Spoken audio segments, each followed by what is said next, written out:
Wow. Well, rest easy, Laker fans, and welcome to the club, the contending club, that is. I'm a Boston guy, if you don't know by now. But rest easy because the Kobe Bryant trade saga is over, allegedly. I'm going to assume they've done enough, they've appeased the guy, because they've just gone and acquired him a top power forward in the league for nothing. I didn't stutter. Nothing. The Memphis Grizzlies will receive Javaris Crittenton, bro, I have no clue how to say his name. I just can't physically say his name. Aaron McKee. The Lakers signed him a little bit earlier today. The draft rights to Marc Gasol, which is Pau Gasol's brother. Newsflash, brother duos rarely ever work out in the NBA. One guy's a star, the other one struggles to stay in the league, so I don't think Memphis did anything clever there. 2 first-round picks, one coming this summer in 2008, another in a couple of years for 2010, but the headliner, Kwame Brown. Yes, MJ's famed prodigy, his famed first overall pick, who's yet to show first overall pick potential. Yeah, he'll be on his 3rd team in 7 seasons. So, hey, at this point, Memphis's entire goal is to tank, rebuild, tear it all down, and I believe Kwame Brown is perfect for that. Seems like a nice guy, though. For all the shit he gets and everything everyone says about him, he never says anything back. You don't ever see nothing from him in the media or interviews, so I'm not gonna go too hard on the guy. There's gonna be other outlets probably doing that later on anyways. But how about these Lakers? They always land on their feet, don't they? First of all, whether you want to argue about whether they actually gave up anything there or not, which you shouldn't be arguing because there's nothing to argue about. The point is, relative to what their roster was before the trade and after, bro, they have everything still. They have Lamar Odom. Andrew Bynum has been injured. That probably created the need for this anyways, for another big man. But still, though, they didn't even have to ship him to Memphis and have them believe that he can become healthy and be their premier center, so they get to keep him. Don't know when he'll be back. It's looking like it's going to be next season. But if he ever gets to hit the floor with Gasol, that's going to be a dominant front line. They kept Derek Fisher, so that's Kobe's point guard. That's been Kobe's point guard back to the Shaquille O'Neal days. They didn't even have to give up Luke Walton. Their entire roster, everything that matters is still intact, and they've now just thrown an all-star forward on top of that with Kobe Bryant, who I personally believe is still today the best player in the NBA. So let's talk about Mr. Bean, why don't we? Because I don't think there's anybody that disagrees at this point. It's, even though on the court, clearly nobody can stop him aside from himself. It's been a turbulent few years, on and off the court, but there's just been a lot of things from all angles that don't look good on him. So just taking it back a few years, whoever you want to blame the Kobe and Shaq feud on, this guy said this, oh, but he said this in an interview, there was this story that came out, whoever you're blaming the breakup on, you can't deny Kobe's part in it. They've been on this Jordan disciple wave almost since he was drafted, maybe the year afterwards. That's been a whole trend. To me, it felt like that was becoming more important to him than actual team success, and I don't think I'm wrong there, because he and Shaq could have still been winning. Maybe just around now they'd be slowing down because Shaq is clearly losing his form. However, his latest ring, it's only been a year. The Heat worked out just fine with him taking a backseat in that series to Dwayne Wade, so who's to say he and Kobe couldn't have got a couple more from after 04, so you got 5, 6, maybe 7 if Shaq stays healthy, if some freak accidents don't happen, who knows, right? It's a whole thing. But my point with this little rant is, since Shaq has left, what have you really gotten from Kobe? You got explosive scoring. Of course, we know he's one of the top players in the league, but everything that people were saying while they were together and everything that people were forecasting if Shaq were to leave or if Kobe was to split from him and go to his own team, it's kind of happened. You missed the playoffs one year, you blow a 3-1 lead the next, where in the closeout game you're accused of quitting. I reviewed the film and it's not a good look. Then that team spins the block while they're healthy and 4-1 you in the first round. So you were winning championships with Shaq, but there was such a need to do your own thing and fulfill your own destiny. You've been put around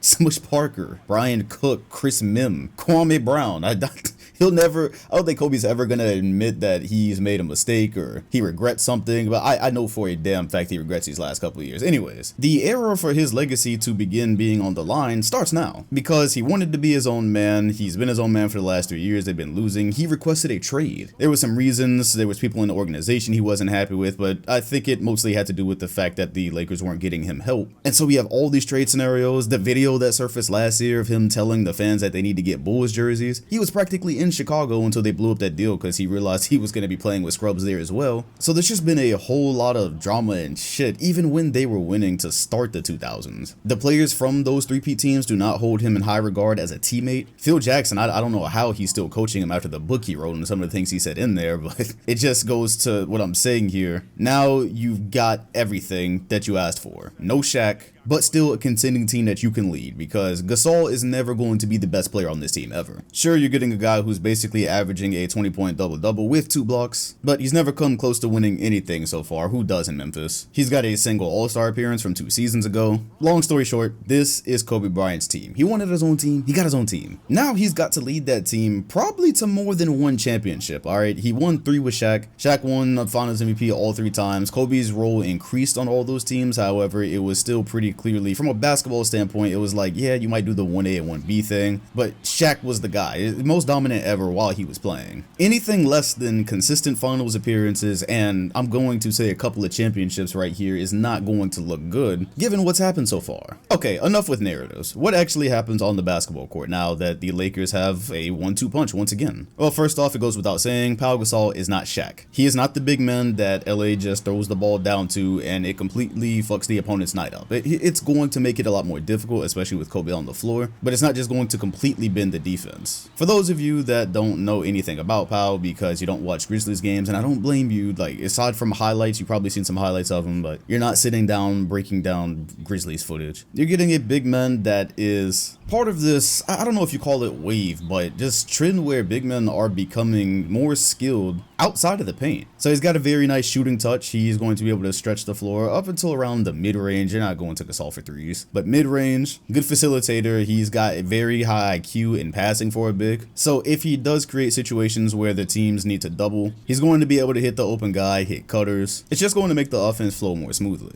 Speaking of which, that's quite literally his biggest asset here. He is another star level point of attack on the floor with Kobe Bryant. Now let's get something straight here. Unless you're the 2004 Detroit Pistons, and even this doesn't really apply to them because they had a lot of offensive threats, you're not winning a championship in today's NBA without having at least 2 of these type of guys. Not like 2 top 10 or 5 players or anything, but 2 guys that at a star level can go get you buckets, or at least command that type of attention from the defense. I really think that's why you see Dirk failing the way he has. He's got good support around him and like Jason Terry, Josh Howard, but at the end of the day, when it comes to the playoffs or the finals, you don't have like that real second guy next to Dirk. So I think that's been their issue. Of course, you look at the Spurs on any given night, it can be one of the 3 between Duncan, Ginobili, and Parker, and they've got a bunch of role players as well, but I'm talking about the star points. So you've got a 1-2 punch. There you go. That's what I'm looking for. It's not the Shaq and Kobe 1-2 punch, but it is a 1-2 punch. You're going to see a lot of pick and roll action and pick and pop action between Kobe and Gasol. It's going to be really hard to defend. Bryant last season led the league in scoring, 32 points a game, around 46% shooting, I believe. And his next best option was Lamar Odom. I think the world of Lamar Odom as a supporting role player, not as the second best player on a championship team. He's not that. So now you've given Bryant a legitimate star big to play around, and Lamar can just go be comfortable. He doesn't have to feel like he needs to be the second guy now. He can just go facilitate, provide some rebounding and defense, hit the occasional shot, help the Lakers out in transition. He can just focus on a role now. This is brilliant. Whoever put this together and convinced the Grizzlies to take some picks and guys who probably won't even be in the league that much longer for their best player, my goodness. What's truly amazing about this is despite having lost Bynum, they've been doing better than I expected. They sit at a 30-14 record right now. Given the situation and the morale around the team with Kobe's trade requests and everything that happened last year against the Suns, I saw them coming in and just kind of imploding. They've been more than competitive. They weren't going to win a title, especially without Andrew Bynum. I also don't think he could have stepped in as the second best player or their star big man this year. Just in the playoffs, again, I think these type of teams fall apart. But what about now? Let's talk about that. How far is this Lakers team going? Well, that's where this gets a bit tricky. With Bynum having dislocated the knee, which means he will most definitely, even if he came back and they made it to the finals, let's say, and he came back for some reason, I don't see how he'd be anywhere near 100% with his size. And yeah, just go ahead and write Bynum off. If they had him though, so you had that massive front line between he and Gasol, and then also some lineups where Lamar Odom is there as well, I would feel much better about them winning a championship this year. And this is not my bias coming out, but it's just kind of unfortunate that this has happened for Kobe at the same time that the Celtics just put together what's looking like it's going to be the best team ever. So maybe not record-wise, at the moment they are 36-8. They've already completely turned around last season because they completely overturned the roster. And that was something we have never seen in the modern NBA. Pierce Allen and KG were all guys averaging over 22 points a game. I believe Ray averaged 27 last season. One of the top scorers in the league is now I don't want to call him a decoy, but he's a floor spreader. He's had to take a significant role reduction, but he's still liable to go off for 30 any night, as are the other two, mostly Pierce, but KG's providing hella defense. Boston is the best defensive team in the league at this specific moment. We just hadn't seen three prime guys all get slapped together on a team at the same time. I guess you could say the Lakers tried something like this a couple of years ago with Malone and Payton. That's the closest thing you could really find to this in a modern NBA, but they were much older. You got the Rockets about 10 years ago. Also, they were a bit older. These are three prime guys. This is unfortunate because, as I said earlier, Kobe, for his legacy, really needs to make this work now. He asked for all of this, and it just happened to be at the time that the NBA has got its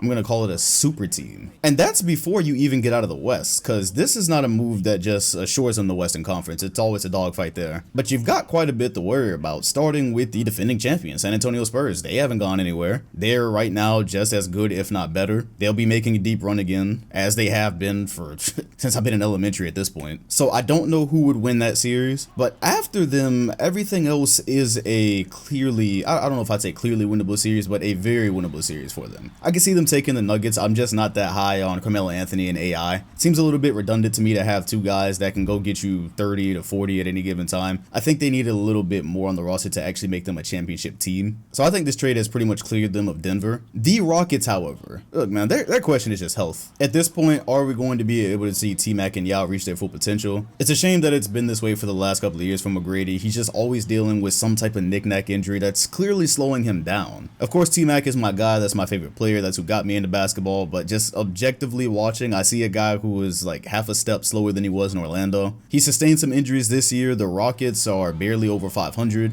Him and Kobe had that epic duel on opening night, but if he can't stay on the court, they're never going to be able to put a run together. Therefore, I can't really see them being a threat in the playoffs. Although, if you had a healthy T-Mac, and then you had Yao, who is a guy who he is a big man that can catch the ball down low and really fuck the opponent's night up, and especially in the playoffs where the game is slowed down, yeah, he could present problems, but where we are right now, that might not be an issue for the Lakers until next year. And if Dallas fans are about to get salty in the comments, then just so be it. I'm just here to tell you right now, I'm not buying where Dirk is selling anymore, bro. I'm not. I watched him get reverse swept by Miami in 06. That was a series that coming into it, I thought they were going to win. They were mere minutes away from going up 3-0. That's, bro, that was one thing, but then to do what they did last year, to be accepting his MVP on a 67-win team that was bounced in the first round, look, if Dirk wins a championship, all hail Dirk. I would be so happy for him. I think he's a good guy. He has pushed the game forward, being, at this point, you can already call him the greatest shooting power forward in NBA history. I don't think that's a stretch. But until Dallas either gets him a second star or he wills that team to a championship, it just got harder, bro.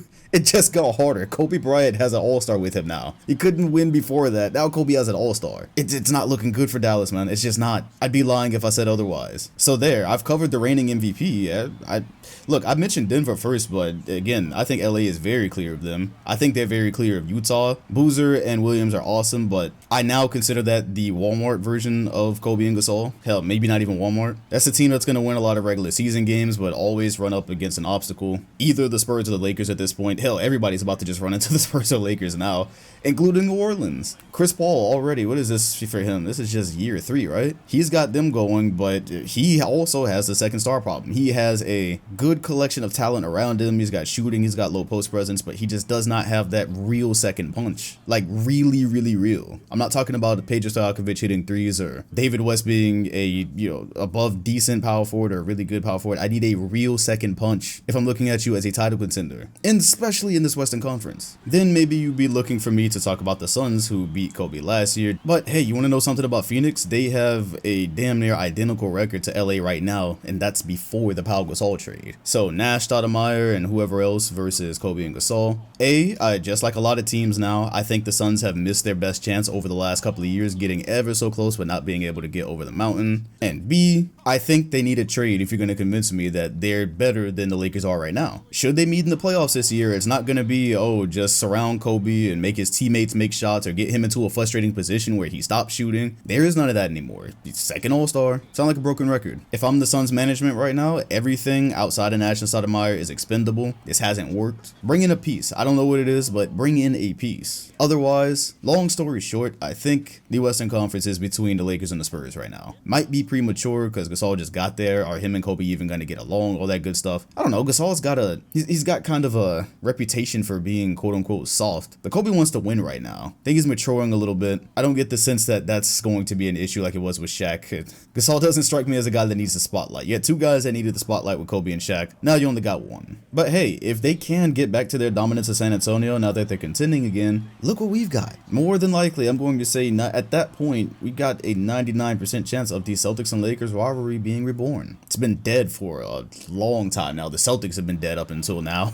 Last time they were really relevant was Larry Bird. Those Celtic teams were supposed to be rebuilding while they were contending. Of course, a couple of situations, tragic situations, prevented that from happening. But now we're here. The Lakers get to the finals. I think I can go ahead and bet, bias aside, that Boston is also going to be in the finals. Who do they have to deal with? I don't give a damn what mountains you think LeBron can move. He's not moving this one. Not with this roster, he's not. That was one of the worst finals ever last year. Cavaliers were one of the weakest teams in recent memory to have made it. That was very lopsided. East didn't have anybody. Now they have somebody. Pistons no longer with Ben Wallace. Not the same team that they were. Celtics should not have a problem there. There's literally nobody standing in their way except injuries. And if the Lakers and Celtics do meet and Andrew Bynum isn't there, Gasol is going to have his hands full. KG, Kendrick Perkins, Leon Poe. There's a lot of size down there. And yeah, the clock for Kobe to get his fourth that he's promised he could get without the help of Shaq, it starts ticking now. This era is literally going to make or break these MJ comparisons. Well, let me know what you think in the comment section. I think that I am already sick and fucking tired of playing the Lakers online, and I haven't played them yet. Funny story, that's actually how I found out about this trade. I was in the 2K lobbies, unranked actually. People were talking about waiting for the updates because they have to put out the update obviously for the rosters. It's crazy how that works. It's happened a couple of years ago and you just be stuck until the next season. But yeah, they're gonna update it. Gasol will be there and all of a sudden everybody's gonna be Kobe users now. Great. Kobe and LeBron users, non-stop, fun. I'm just gonna keep using Boston and spamming the pick and roll with Rondo and KG. Two can be toxic. So yeah, let me know what you think. Where do you think the Lakers ceiling is? How far do you think they're going? Also, be sure to hit the like button and subscribe if you enjoyed. Thanks for watching, and I'll see you all on the next one.